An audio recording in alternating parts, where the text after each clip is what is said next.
10% من جنوب. يا لطيف. بلادي عاش اتحاد إماراتنا. 12 سنة وأنا بنشد كل يوم الصبح النشيد الوطني الإماراتي. أنا على فكرة مولود بالإمارات وعشت أغلب عمري هناك. الإمارات كانت بالنسبة لي وطن، لكن أنا للأسف كنت بالنسبة إلها وافد أجنبي، فلما خلصت مدة إقامتي اضطريت إني أطلع. ما بلومهم، هاي القوانين. فرجعت للأردن وتنقلت فترة ما بين الأردن وفلسطين. في الأردن كنت الإماراتي، في فلسطين كنت الأردني، في الإمارات كنت الفلسطيني. هذا الموقف سبب لي صدمة وسألت حالي كثير، طب أنا شو وطني بالضبط؟ إذا كان الوطن هو البلد اللي بننولد فيه وبنعيش فيه طفولتنا وأجمل سنين حياتنا، فوطني هو الإمارات. أما إذا كان الوطن هو بلد أجدادنا ومكان ما انولد والدينا، فمعناته أنا وطني هو فلسطين. أما إذا كان الوطن هو اللي بيعطينا جواز سفر وبأمن لنا حقوق مدنية، فمعناته أنا وطني الأردن. طيب أنا مين فيهم وطني؟ معقول يكون للشخص أكثر من وطن؟ شخصيا شعرت أنه أنا ما عندي وطن، وإنما مجرد ذكريات حلوة في عدة أماكن بالعالم. كنت أحس حالي مرات ملعون ومنحوس. لسه كمان في كثير قصتهم لسه معقدة أكثر بكثير من قصتي. الشعور بالانتماء لوطن على فكرة شعور جميل وحلو، لأنه بيعطي الشخص وجهة أخيرة، بيعطي رحلة عودة أخيرة للمكان اللي اسمه وطن. المهم كان قدامي في معضلتي خيارين. الخيار الأول إني أكون مالتي ناشونال، إني أقنع حالي إنه أنا في عندي أكثر من وطن. أما الخيار الثاني فهو التحرر من الأوطان. أنا بصراحة اخترت الخيار الثاني ومشيت على نهج زوربا اليوناني لما حكى في روايته الرائعة: تخلصت من الوطن إنني أغربل نفسي كلما تقدم بي العمر، إنني أتحرر، إنني أصبح إنسان. مشان هيك حاليا بالنسبة لي الشارقة وعمان ونابلس وكوالالمبور وسيئول وهاواي واحد. تحررت من القومية ومن الوطنية. فاستكمالا لهاي الفلسفة وتأكيدا على تحرري من الأوطان، قررت أعمل فحص DNA، فحص الأجداد، الانسيستوري تيست. فنزلت تطبيق اسمه FAMTREE. على حد علمي هذا أول تطبيق عربي بيقدم هاي الخدمة باللغة العربية في الشرق الأوسط. وطلبت إنه بدي أعمل الفحص، وحكوا لي بعد أسبوع ل10 أيام بوصلني كت مشان أحط فيه عينة وأرجعها للمختبر. فمعناته بشوفكم لما يوصلني الكت. سلام. مرحبا، الباكج وصل من أرامكس، هي صار في البيت مشان أخذ عينة وأرجعها للمختبر الفاحص مرة ثانية. اللي سألني كم بكلف الفحص، فبكلف $150. أشوفكم في البيت. كيفكم؟ هاي وصلني الباكج مثل ما حكيت لكم. الباكج حلو، محطوط عليها نحن عائلة واحدة، القصة بداخلك وشوية شغلات. طيب هاي هون دليل المستخدم، وحاطين لينك لفيديو مشان كيف بالضبط ناخذ العينة. طيب أنا كنت حاضر الفيديو. هلأ هون العينة، وهذا الكيس، هذا الكيس اللي راح نحط فيه العينة.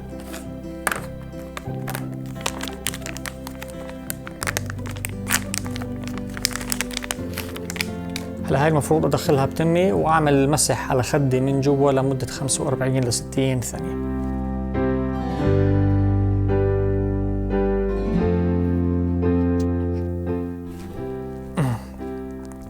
وجعني فمي، حسيت حالي عند دكتور الأسنان. طيب هلا المفروض ندخلها. متأكد إنها ضقت.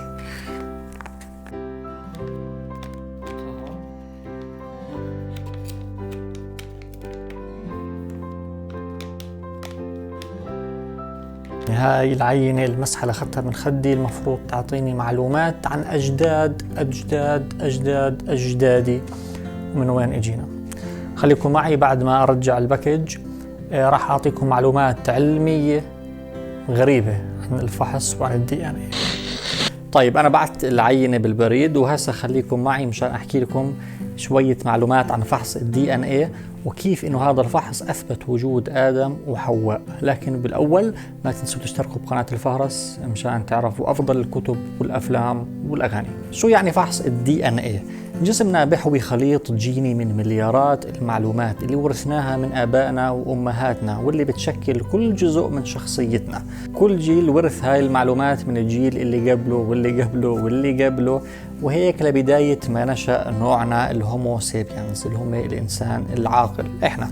وكل واحد بالسلسلة الطويلة هاي ساعد بتشكيل شخصيتك. كل واحد فينا في له خلطة جينية مميزة. يعني مثلا لو أحد أجدادك قبل 500 سنة تزوج وحدة يابانية، فهاي اليابانية جدتك اليابانية رح تورث جيناتها لأولادها ولأحفادها والأولاد أحفادها، وهيك طول السلسلة لغاية ما يوصلك أنت جزء من هاي الصفات اليابانية. وبالتالي إحنا مخلطين، ما في حدا نقي 100%، وهذا الإشي بسبب الهجرات والحروب وأشياء مثل هيك. يعني تخيلوا معي مثلا انه ثلث الافارقه الامريكان اللي عايشين بامريكا في عندهم جينات اوروبيه.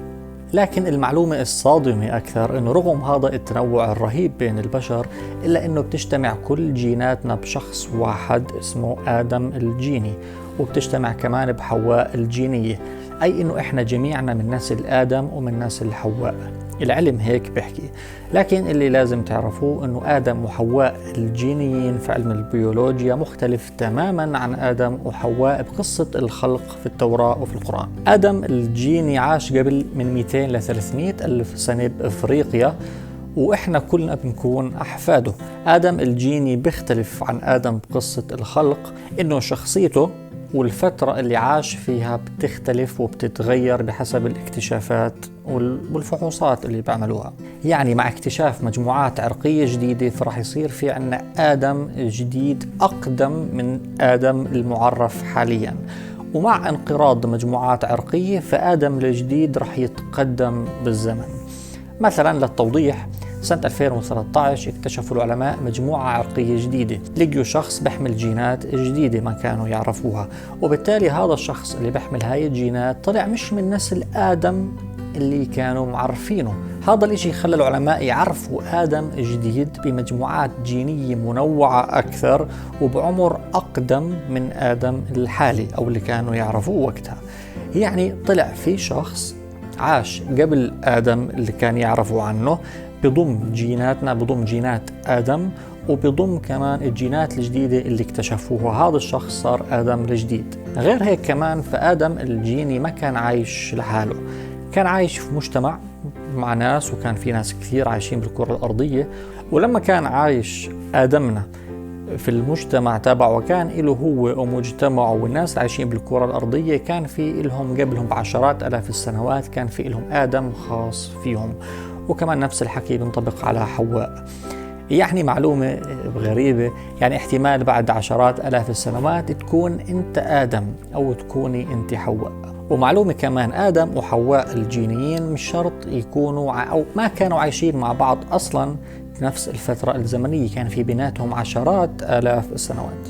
وأنا ببحث بالمعلومات عن هذا الفحص لقيت كثير معلومات، إشي فهمته وإشي ما فهمته بصراحة، وصعب كل إشي أحكيه بهذا الفيديو القصير. لكن اللي لقيته إنه بعض الشركات الفحصة للحمض DNA مثل اللي عملته أنا، ما بعرف الشركة اللي أنا عملتها راح يعطوني هاي النتيجة أو لا، لكن اللي بدي أحكي عنه إنه بعض الشركات الفاحصة بتعطيك كم نسبة جينات النياتردال اللي موجودة فيك. تخيل، طبعا نياتردال اللي هو صنف آخر مثل الإنسان، صنف بيشبهنا لكن مش إنسان عاقل، اسمه نياتردال، عاش بالكرة الأرضية قبل 400 ألف سنة وانقرض قبل 50 ألف سنة. كان موجود على الأغلب في أوروبا هو، وبرجح العلماء أنه أجدادنا لما طلعوا من أفريقيا اختلطوا بالنياتردال في بلاد الشام وتزاوجوا هم وياه، وهذا السبب أنه وجود بعض جينات النياتردال فينا. وبيحكوا العلماء كمان أنه قد يكون مشاكل صحية فينا مثل آلام المفاصل ومثل بعض حالات قصر النظر بعود سببها للجينات اللي ورثناها من نياتردال، الله يسامحه. طيب بشوفكم لما توصل النتيجة. سلام. مرحبا، كيفكم؟ من شوي دخلت على موقع livingdna.com ودخلت على بروفايلي وطلعت النتائج جاهزة. طيب خلينا نشوفها مع بعض. أول شيء في عنا هاي الداشبورد تبعتي بالكامل. Your recent ancestry results are 67.8% من ليفانت اللي هي منطقة بلاد الشام اللي باللون النهدي الغامق، 20% تقريبا من منطقة أرابيا شبه الجزيرة العربية، 10% من جنوب القوقاز. يا لطيف. ايه المنطقة هاي، اللون هذا مش عارف شو اسمه. 1.6% من منطقة افريقيا، نيلوتيك بيبل، منطقة اللي هون 1.6%. الغريب هون انه فاصل ما بين عرق بلاد الشام وعرق الاريبيا هو مسميه. مش عارف، خاصة انه احنا بموروثنا نعرف انه احنا عرب وكلنا بعود اصلنا لليمن، لشبه الجزيرة العربية، لكن هون على ما يبدو انه فاصل. أنا معناته على كلام وأنا مش عربي 67.8% من منطقة بلاد الشام، منطقة الليفانت. والغريب مثل ما حكيت حسب موروثنا إحنا كلنا من اليمن، منطقة شبه الجزيرة العربية، لكن ما فيها الفرق الكبير ما بين أريبيا وما بين جنوب القوقاز. يعني أنا مش كثير بنتمي لأريبيا أكثر بكثير من انتمائي لجنوب القوقاز. هذا على فكرة إشي كثير غريب وصادم بصراحة. طيب هون بنتيجة الفحص لو بدنا نفوت على كل واحدة فيهم بيعطيني معلومات عن العرق هذا ونشأته. نروح مثلا على جنوب القوقاز بحكي لي إنه هاي المنطقة اللي هي بتشمل أرمينيا وأذربيجان وجورجيا وأجزاء من إيران، وحكي كثير خليه بعدين برجع له محطوط مصادر لهاي المعلومات. يعني لغاية الآن أنا متفاجئ من شغلتي إنه فاصل ما بين العرق العربي وعرق شبه الجزيرة العربية، إنه أنا مش كثير في مني من العرق شبه الجزيرة العربية. هذا بعكس نعرفه عن موروثنا.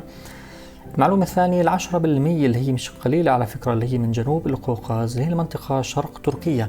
طيب أنا في عندي تفسير لهاي الشغلة، اجتهاد مني أنا شخصيا. عائلة أمي بفلسطين بيطلقوا عليها لقب عائلة أبو الترك. طبعا عائلة أمي فيهم عدة تفسيرات لسبب هذا التسمية، لكن هاي النتيجة قد تعطينا تفسير جديد لاسم هذا العائلة. يعني ممكن تكون أصولهم من شرق تركيا، فلهذا السبب جابوا هذا الاسم معهم وصارت اسم عائلتهم.